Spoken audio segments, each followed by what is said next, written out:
Hello friends, मैं सोनम जैन। आप सभी देख रहे हैं सोनम चैनल पर आप सभी का स्वागत है। दोस्तों, आज की कहानी है शादी में जल्दबाजी सही नहीं।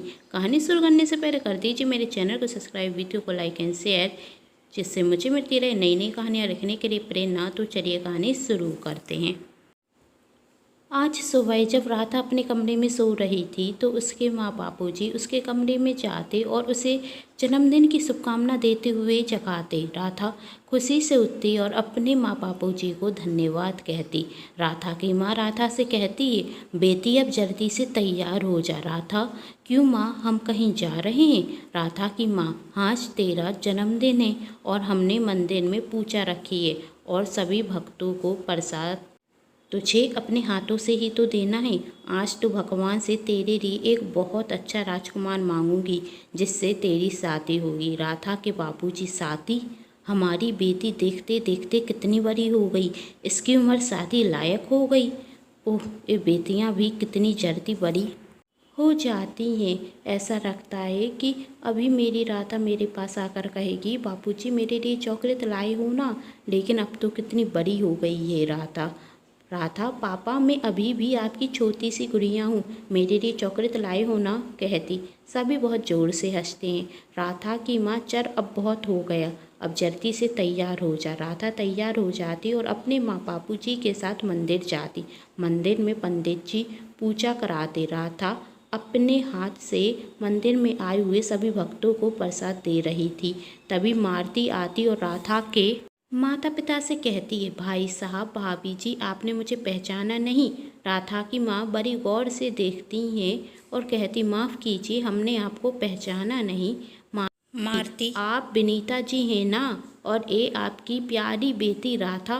राधा की माँ, आपने सही कहा, लेकिन मुझे अभी भी याद नहीं आ रहा है आप हैं कौन। मारती कहती, अरे भाई साहब और भाभी जी, आपने मुझे नहीं पहचाना? याद कीजिए, आज से 5 साल पहले आप जब अपने मायके गई थी अपने भाई के बेटे की शादी में, वहाँ तो हम मिले थे और हमारी कितनी बातें भी हुई थी। मैं आपकी भाभी की दूर के रिश्ते से बहन रखती हूँ। राधा की माँ, थोड़ा याद आ रहा है। मारती कहती, थोड़ा क्या, पूरा याद कीजिए। मैं मारती और हमारी तो बहुत अच्छी दोस्ती भी हो गई थी। मैं अपने दोस्तों को नहीं भूलती, लेकिन आप मुझे भूल गई ना? राधा की माँ, वो थोड़ा दिमाग से निकल गया, मुझे अच्छे से याद आ गया है, मैं आपको पहचान गई हूँ। मारती कहती, आज कोई ख़ास बात है क्या? आपने पूजा भी रखी और अब आपकी बेटी मंदिर में आए हुए सभी भक्तों को प्रसाद दे रही है। राधा की माँ, हाँ, हमारी बेटी का आज जन्मदिन है। मारती, अरे हाँ, कितनी बड़ी हो गई आपकी बेटी। जब मैंने पहली बार देखा था तो कितनी छोटी थी। सही कहा है किसी ने, बेटियों को बड़े होते समय नहीं रखता। अब तो आपको अपनी बेटी की शादी कर ही देनी चाहिए। राधा की माँ, हाँ, सोच तो मैं भी रही हूँ, बस एक अच्छा सा लड़का मिल जाए। यदि आपकी नज़र में कोई लड़का हो तो मुझे ज़रूर बताइएगा। मारती, हाँ हाँ, क्यों नहीं बताऊँगी, ज़रूर बताऊँगी। राधा की माँ कहती, आज हमने अपनी बेटी के जन्मदिन पर एक छोटी सी पार्टी रखी, आप भी हमारे घर ज़रूर आइएगा। मारती के चले जाने के बाद राधा के पिता राधा की माँ से कहते, तुम किसी अजनबी को अपने घर पर कैसे बुला सकती हो? राधा की माँ, कैसी अजनबी? उसने बताया ना, वही मेरी भाभी की दूर की रिश्तेदार है। राधा के पिता, वही सब तो ठीक है, लेकिन राधा की माँ, आपको तो हमेशा मेरे मायके से परेशानी रहती है। मेरे मायके का कोई भी घर पर आ जाए तो आपको तो बर्दाश्त नहीं होता। राधा के पिता, तुम्हारे मायके से हर महीने तो कोई ना कोई आता रहता है, मुझे कब किसी के आने से परेशानी हुई? राधा की माँ, हाँ, सिर्फ मेरे मायके से ही तो आते हैं, आपके घर से थोड़ी ना कोई आता है। और पिछली बार जब मेरे भाई आए थे तो आप क्या कह रहे थे? तभी राधा रोकते हुए दोनों से कहती, बहुत हो गया आप दोनों को तो रन्ने का बहाना चाहिए, लेकिन आज कोई भी तू मैं नहीं होगी। आज मेरा जन्मदिन है। राधा के पिता, लेकिन बेटी, तू ही अपनी माँ को समझा, किसी अजनबी को घर पर बुलाना सही नहीं है। राधा, वह सब मैं नहीं जानती, आज मेरा जन्मदिन है और आप दोनों नहीं लड़ेंगे। वैसे राधा के पिता कह तो सही रहे थे, हमें किसी भी अजनबी को जिसे हम अच्छे से नहीं जानते उसे अपने घर पर नहीं बुलाना चाहिए। तो क्या कोई गड़बड़ होने वाली थी? चलिए जानते हैं। शाम को राधा के जन्मदिन की पार्टी थी, जिसमें राधा की कुछ दोस्त और उसके माँ बाबूजी के परिचित आए हुए थे। कुछ ही देर में मालती भी वहाँ आती, जिसे देखकर राधा के पिता कहते, लो आ गई तुम्हारी मायके की रिश्तेदार। मालती राधा के माता पिता से कहती, आप दोनों के लिए बहुत बड़ी खुशखबरी लेकर आई हूँ। राधा के जन्मदिन का एक ऐसा तोहफा लेकर आई हूँ जिसे आप दोनों जिंदगी भर याद रखेंगे। राधा की माँ, ऐसा भी क्या तोहफा लाई हैं आप हमारी बेटी के लिए? मालती, एक बहुत अच्छा रिश्ता, लड़के का नाम समीर है और विदेश में नौकरी करता है। वह कुछ दिनों के लिए भारत आया है और उसके माता पिता अपने बेटे की शादी कराना चाहते हैं। आज ही दोपहर को मेरी उनसे बात हुई। लड़के की माँ कह रही थी अब तो अपने बेटे को शादी कर कर ही विदेश भेजेंगे। तो मैंने उनसे आपकी बेटी की बात चलाई। उन्होंने कहा हमें ज़्यादा कुछ नहीं चाहिए, बस लड़की देखने में सुंदर हो और घर के कामकाज जानती हो और थोड़ी पढ़ी लिखी भी हो।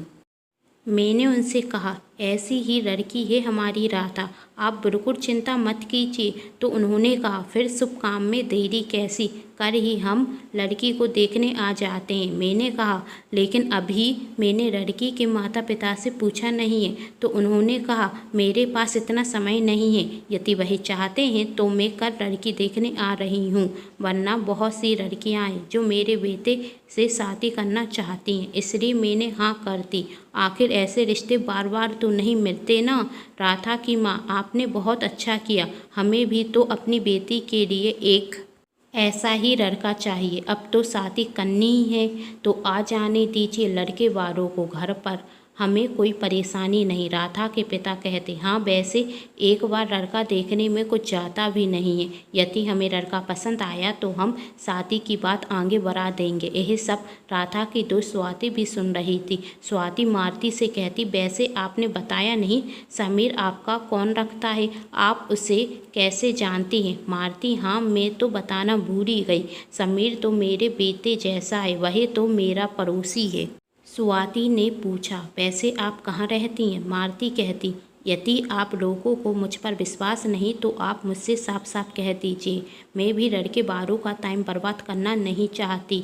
मैं उनसे मना कर दूंगी कि वह आपके घर पर ना आए। वैसे भी विदेश में जो लड़के जॉब करते हैं उनसे शादी करने के लिए लड़कियों की कमी नहीं है और वह तो महीने के लाखों रुपए कमाता है, उसके लिए तो अच्छे रिश्तों की कोई कमी नहीं है।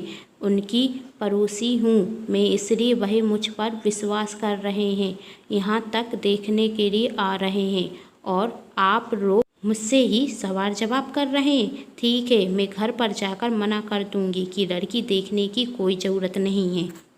राधा की माँ, भाभी जी आप गुस्सा क्यों होती हैं? बच्चे हैं, बच्चे तो ऐसे सवाल जवाब करते रहते हैं, बच्चों की बात का बुरा मत मानिए। आप कर समीर और उसके परिवार को हमारे घर पर ज़रूर भेजिएगा। हमने कहा ना, यदि हमें लड़का पसंद आया तो हम यह शादी जरूर करेंगे। मालती, आपकी बात पर मुझे विश्वास है, इसलिए कह दूंगी लड़के वालों से कि वह आपके घर पर लड़की देखने जरूर आए, लेकिन फिर मुझसे कोई भी सवाल जवाब ना पूछे, मुझे ऐसे लोग बिल्कुल भी पसंद नहीं। स्वाति की तरफ देखकर कहती और वहाँ से चली जाती। मालती के जाने के बाद स्वाति राधा के माता पिता से कहती अंकल आंटी, यह औरत आपको आज सुबह मिली जिसे आप अच्छे से जानते भी नहीं हैं और आज शाम को वह आपकी बेटी के लिए रिश्ता लेकर आ गई। आपको कुछ अजीब सा नहीं लग रहा? यह आपकी बेटी की ज़िंदगी का सवाल है और आप एक अजनबी औरत पर कैसे विश्वास कर रहे हैं? राधा की माँ स्वाति, अभी तुम बच्ची हो, इन सब बातों में मत पड़ो, यह सब काम बड़ों के हैं और हम देख लेंगे।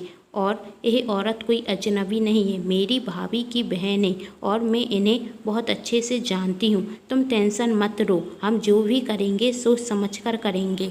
अब तुम घर पर जाओ, बहुत रात हो चुकी है। स्वाति आंटी, आप मेरी बात को समझ नहीं रही हैं। अंकल आप तो समझाइए। राधा के बाबूजी, बेटा तुम्हारी आंटी बिल्कुल सही कह रही हैं, तुम बच्चों को इन सब में नहीं पड़ना चाहिए। चलो मैं तुम्हें घर तक छोड़ देता हूँ, बहुत रात हो गई है। स्वाति मन में सोचती, सुबह तक तो अंकल खुद कह रहे थे कि किसी अजनबी को हमें घर पर नहीं बुलाना चाहिए, और अब उसी अजनबी के कहने पर अपनी बेटी का रिश्ता तय कर रहे हैं। ऐसी भी कौन सी पत्ती पराती मारती ने जो अंकल आंटी को कुछ दिख ही नहीं रहा है। स्वाति सोचती, कुछ तो गड़बड़ है और मैं पता लगाकर ही मानूंगी क्या बात है।